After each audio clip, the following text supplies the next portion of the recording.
बड़े रसूल पे तशरीफ फरमा उलमाए कराम व हाज़रीन मजलिस पर्दे में रहकर समाअत फरमा रही ख़वातीन इस्लाम मेरी माँ और बहनें, अस्सलामु अलैकुम व रहमतुल्लाह। अल्हम्दुलिल्लाह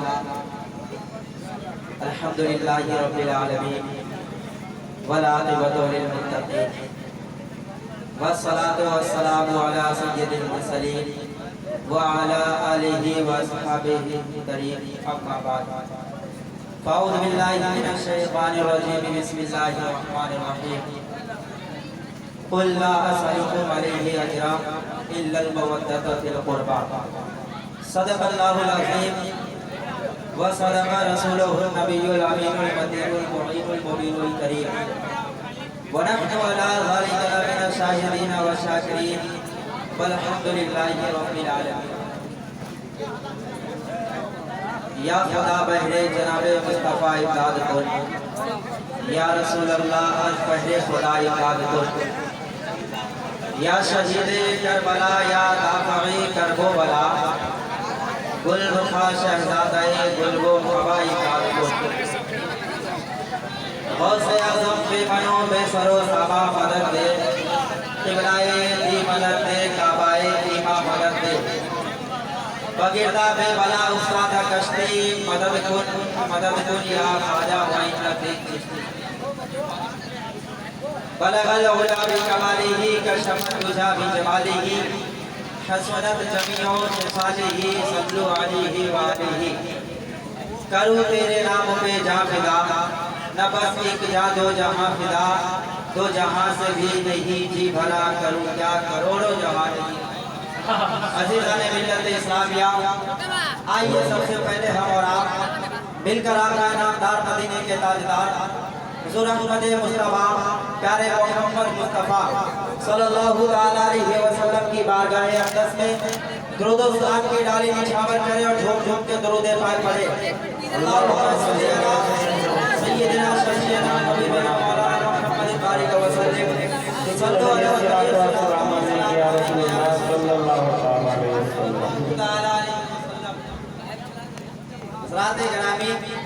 मैं सबसे पहले मुबारकबाद पेश करता हूँ नौजवानाने मलंगवा को कि इस माहौल में भी आपने इमाम हुसैन को नहीं भूला। यही तो मोहब्बत है कि लाख पाबंदी लगाने के बावजूद भी जो इंसान इमाम हुसैन से मोहब्बत करता है वो दुनिया वालों को बता देता है, ओ दुनिया वालों गौर से सुनो, तुम पाबंदियां लगाओगे इमाम हुसैन का नाम मत लो, लेकिन हम वो हुसैनी है, जितनी तुम पाबंदियां लगाओगे हम उतना ही हुसैन को याद करते हुए बहुत ही खुशनसीब है आप। वक्त नहीं है, बस 20 से 25 मिनट का वक्त मिला है मुझे। इन्हीं वक्तों में मैं आपको कुछ बताना चाहता हूँ। हर इंसान दो चीजों से बहुत ज्यादा प्यार करता है और वही इंसान दो चीजें पाने के लिए दो चीजें खर्च करता है। और कीजिए मेरी बातों पे, इंसान दो चीजों से प्यार करता है और दो चीजें पाने के लिए दो चीजों को खर्च करता है। पूरी दुनिया वक्त खर्च करती है ताकि पैसा कमा सके और पैसा खर्च करती है ताकि वक्त बचा सके, लेकिन दुनिया हैरान है, दुनिया परेशान है कि ये अजीब सुन्नी मुसलमान है कि ये वक्त भी हुसैन के नाम लुटा रहे हैं, पैसा भी हुसैन के नाम लुटा रहे हैं। यही तो हमारा यकीदा है और यही तो हम दुनिया वालों को बताना चाहते हैं। ए दुनिया वालों सुनो, तुम पैसा कमाते हो ताकि अपने बीवी बाल बच्चों पे खर्च करे, लेकिन हम हुसैनी हैं, हम हुसैन से मोहब्बत करने वाले हैं और हम हुसैन से इस कदर मोहब्बत करते हैं कि हम पैसा भी हुसैन के नाम लुटाते हैं और वक्त भी हुसैन के नाम। दुनिया कहती है कि जिक्र हुसैन से क्या मिलता है। आइए मैं आपको बताता चलूं, वक्त बहुत कम है। वो इंसान जो जिक्र हुसैन से दूर जाने की बात करता है वो भी सुन ले और वो भी सुने जो जिक्र हुसैन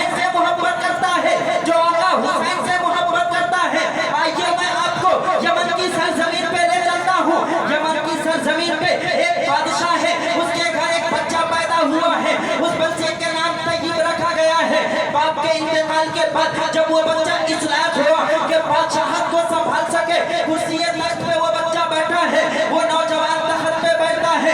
बैठने के बाद सबसे पहला फरमान जारी करता है, अपने वजीर को बुलाता है। बुलाने के बाद कहता है, ए वजीर सुनो सुनो, सारे पुराने सिपाहियों को हटा दो, नए जवान भर्ती करो।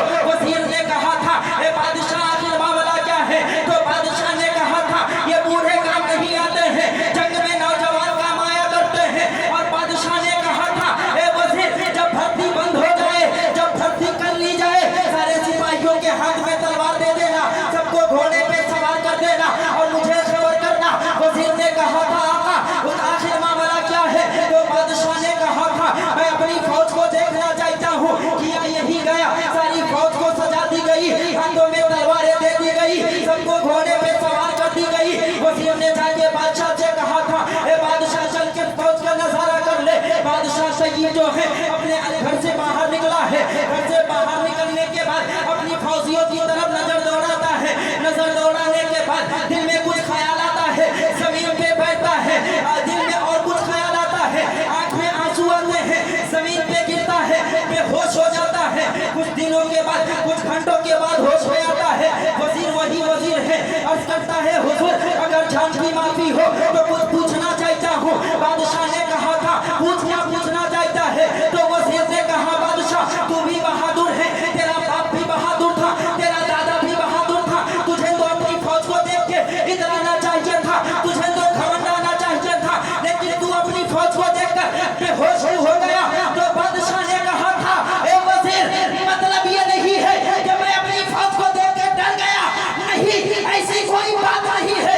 तो वजीर ने कहा था, बादशाह मामला क्या है? तो बादशाह ने कहा था, ए वजीर वजह यह है, मुझे करबला के अस्कर के याद ने रुला दिया, मुझे अस्कर के याद ने बेहोश कर दिया।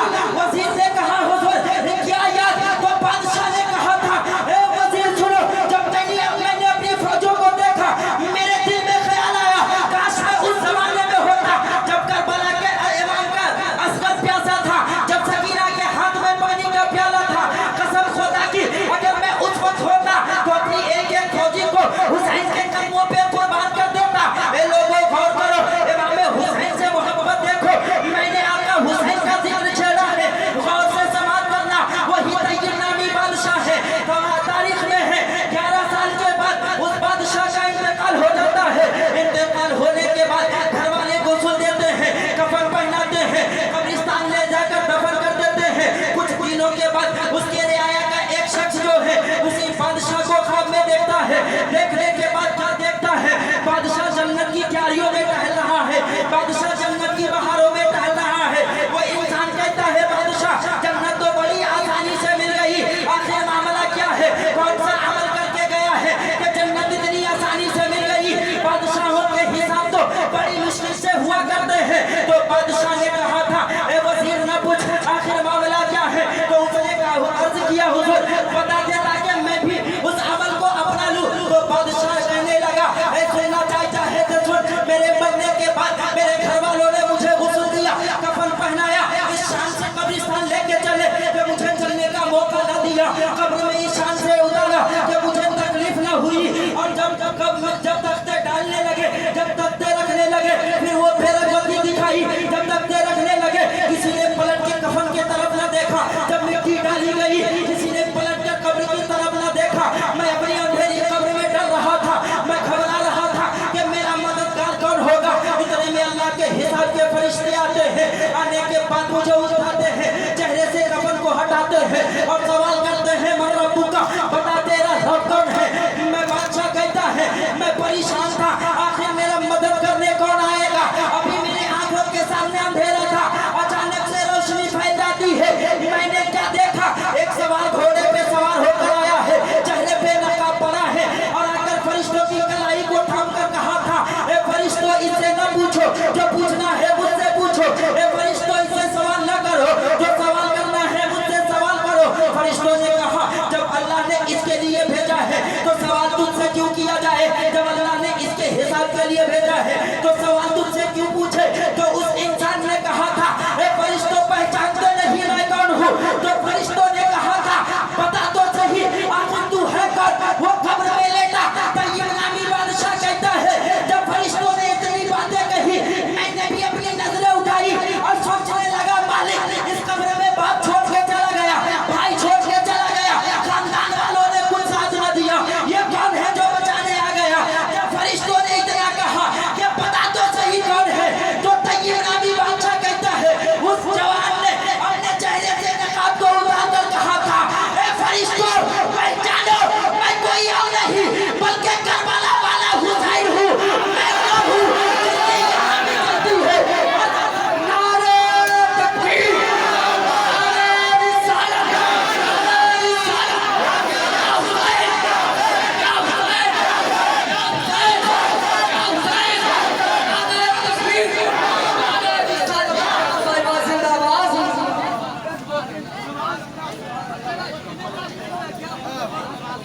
वो लोग सुने जो जिक्र हुसैन करने से मना करते हैं। मैं तो कहता हूँ हम मर्तबे फेर के लोगों से कि अपनी निगाहों से ताज्जुब का नक उतार कर आला हजरत के इश्क का चश्मा लगा लो, फिर तारीख का मुताला करो, तब तुम्हें पता चलेगा हुसैन क्या है। तय्यब नामी बादशाह कहता है फरिश्ते वापस चले गए। फरिश्तों ने कहा आका ये रहम करने की वजह क्या है, करम करने की वजह क्या है, आखिर किस बिना पे इतना करम किया जा रहा है।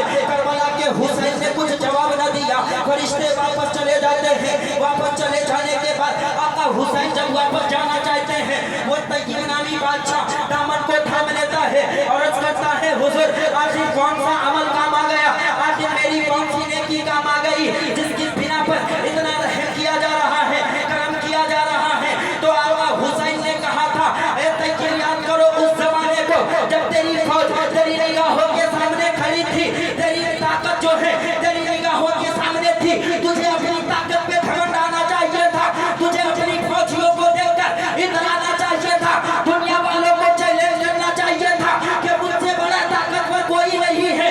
लेकिन ए तय्यब सुनो, उस वक्त भी तूने मेरे असगर की याद में तो आंसू बहाए थे।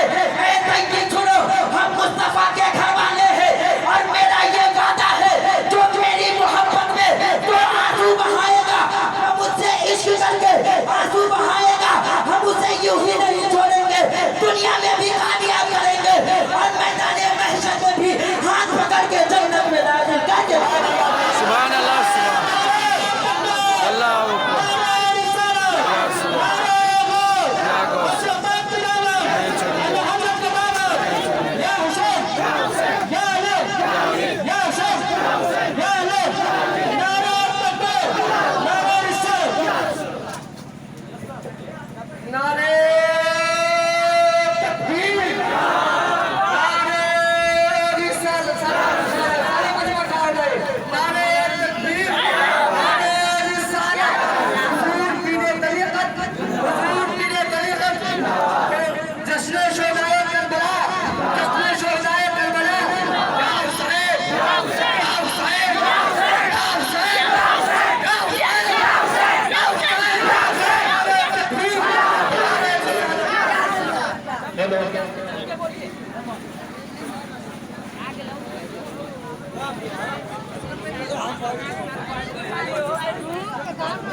माशाअल्लाह आप देख रहे हैं बड़े रोड पे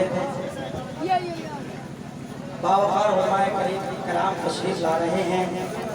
ज़रा मैं आपका ज़्यादा वक्त ज़ाया नहीं करूंगा, बगैर वक्त को ज़ाया करते हुए मैं आका हुसैन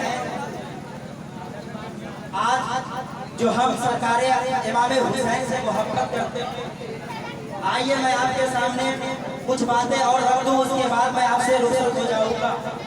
ज़रात शायर कहता है मिलेगी जन्नत पिएगा कौसर, मिलेगी जन्नत पिएगा कौसर, कब्र में उसको ही चैन होगा और नमाज उसकी कबूल होगी जिसके दिल में नमाज उसकी कबूल होगी जिसके दिल में हुसैन होगा। बड़ी अजमतों का मालिक है आका हुसैन। आज तक तारीख में कोई ऐसा नवासा नजर नहीं आता, कोई ऐसा बेटा नजर नहीं आता, ऐसा शहीद नजर नहीं आता। बड़ी अजमतों का मालिक है आका हुसैन। अगर इजाजत हो तो मैं बता दूं कितनी अजमतों का मालिक है। यजीदियों को ललकारिए, हाथों को उठाइए, बोलिए या हुसैन, या हुसैन। माशाअल्लाह बड़ी अजमतों का मालिक है आका हुसैन। मस्जिद नबवी है, सहाबा की अंजुमन सजी है, आका करीम सल्लल्लाहु अलैहि वसल्लम तशरीफ फरमा है। एक सहाबी खड़े होते हैं, खड़े होने के बाद अर्ज करते हैं आका एक बच्चे की शिकायत लाया। आका दो आलम सल्लल्लाहु अलैहि वसल्लम इरशाद फरमाते हैं बच्चे की क्या शिकायत है। सहाबी अर्ज करते हैं आका आपके पास आपका नवासा हुसैन है। आका फरमाते हैं हाँ हुसैन है। सहाबी अर्ज करते हैं आका जब आका हुसैन मदीने की गलियों में चला करते हैं। जब मदीने की गलियों में टहला करते हैं तो मदीने के अंदर एक बच्चा है जो आका हुसैन के पीछे पीछे चलता है और जहां निशाने कदम बनते हैं मिट्टी को उठाता है, छूता है, आंखों से लगाता है और उसी मिट्टी को सर पे डालता है। आका मुस्कुराते हैं, फरमाते हैं वो बच्चा कौन है? सहाबी अर्ज करते हैं आका वो हबीब इब्ने मुजाहिर है।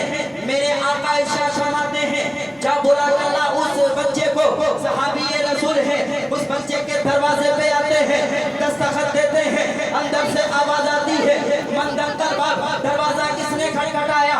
सहाबी रसूल कहते हैं सरकार ने भेजा है, आपके बेटे को बुलाने के लिए आया हूँ। माँ कहती है आखिर वजह क्या है? मेरे बेटे को मुस्तफा ने क्यों बुलाया है? सहाबी रसूल है, उस माँ से कहते हैं कि आपके बेटे की शिकायत की गई है, वो नन्हा सा बच्चा खाना खा रहा है, हाथ में लुकमा है। जो ही ये बात उस बच्चे की कानों तक पहुँचती है, हाथ से लुकमा छूट जाता है, आँख में आंसू आए, बच्चा रोने लगता है और दिल ही दिल में सोचने लगता है कि आज से पहले जब भी मुस्तफा की बारगाह में जाया करते थे तो गम के दास्तान सुनाने जाया करते थे, जब मुस्तफा की बारगाह में जाया करते थे तो गम के दवा लेने जाते थे। आज मालिक होगा क्या उस महबूब की बारगाह में मुजरिम बना के बुलाया जा रहा हो? ये सोचकर बच्चे ने दस्तरखान को वही छोड़ा है, खाने को वही छोड़ा है और दौड़ना शुरू कर देता है। जब बुलाने वाला पीछे जा रहा है, जाने वाला आगे जा रहा है, बुलाने वाले ने कहा था ए बच्चा जरा धीरे चल, आखिर तेरी तेजी में इतनी रफ्तार कहाँ से आ गई है? मुजरिम के तो कदम उठते नहीं है। तो बच्चे ने कहा था ए इंसान सुनो सुनो, मुजरिम चाहे किसी का हो लेकिन नौकर मुस्तफा का हो, नौकर मदीने वाले का हो। मुस्तफा जो सजा देंगे खुशी खुशी गले लगा लूंगा, लेकिन मुझे ये गवारा नहीं कि मुस्तफा बुलाया मैं दाखिल करूं। बच्चे ने दौड़ लगाई है, मस्जिद नबी के दरवाजे पे आ जाते हैं। आने के बाद जो है अब मस्जिद नबी के दरवाजे पे आने के बाद अब कदम उठ नहीं रहे हैं, बच्चा वो नहीं खड़ा है, मुस्तफा है। मुस्तफा तो इरशाद फरमाते हैं ऐ सहाबा देखो क्या यही वो बच्चा है? सहाबा पलट के देखते हैं, अर्ज करते हैं आका यही वो बच्चा है। मुस्तफा इशारा करते हैं कि अंदर आ जाओ, अभी इब्ने मुजाहिर है, गर्दन झुकी हुई है। धीरे धीरे नबी की बारगाह में पहुंचते हैं, पहुंचने के बाद जो है आका की बारगाह में है, सर नीचे है, गर्दन झुकी हुई है। मेरे आका फरमाते हैं हबीब तेरी शिकायत की गई है, पता क्या करूं, पता क्या सजा दूं? तो हबीब इब्ने मुजाहिर है, नबी की बारगाह में अर्ज करते हैं आका मेरी जान का भी मालिक आप है, मेरे खानदान का भी मालिक आप है। आका गुलामों से पूछा नहीं करते बल्कि जो हुक्म हो सजा दे मैं खुशी खुशी गले से लगा लूंगा। वो हबीब इब्ने मुजाहिर है, नबी की बारगाह में मुजरिम बन के खड़े हैं। आका है, आका अपने नवासे को, आका हुसैन को खड़े करते हैं। इरशाद फरमाते हैं हबीब क्या इसे पहचानते हो? हबीब इब्ने मुजाहिर कहने लगता है हाँ आका मैं इसे पहचानता हूँ, ये अली का बेटा है, फातिमा के जिगर का टुकड़ा है, आपका नवासा है, इसका नाम हुसैन है। आका फरमाते हाँ, आका फरमाते हबीब और क्या जानता है और क्या करता है? आका फरमाते हैं हबीब तेरी शिकायत ये है, मैं तुझसे पूछना चाहता हूँ क्या हुसैन जब मदीना की गलियों में घूमता है तो इसके पीछे पीछे चलता है? हबीब इब्ने मुजाहिर करते हैं जी आका मैं आका हुसैन के पीछे पीछे चलता हूँ। आका फरमाते हैं निशाने कदम भी बनते हैं, अर्ज करते हैं जी आका निशाने कदम भी बनते हैं। आका फरमाते हैं हबीब इतना और बता दे क्या तू मिट्टी को उठाता है और आंखों से लगाता है, सर पे डालता है, आखिर तू ऐसा क्यों करता है? क्यों? हबीब इब्ने मुजाहिर का जवाब सुनो नौजवानों, हबीब इब्ने मुजाहिर आका हुसैन से किस कदर मोहब्बत करता है। हबीब इब्ने मुजाहिर नबी की बारगाह में अर्ज करता है आका मैं पूरा मदीना आका हुसैन से प्यार करता है, लेकिन आपका हबीब हुसैन से प्यार नहीं बल्कि हुसैन से इश्क किया करता है।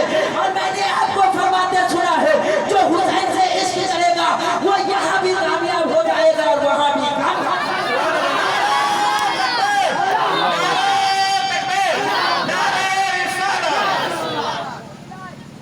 हबीब इब्ने मुजाहिर हैं, नबी की बारगाह में बादल खड़े हैं। मेरे आका फरमाते हैं हबीब सजा दो। लोगों गौर से सुनो, इसके हुसैन की सजा क्या है, मोहब्बत हुसैन की सजा क्या है वो भी लोग सुने। वो भी सुने जो जिक्र हुसैन देखकर मचलते हैं।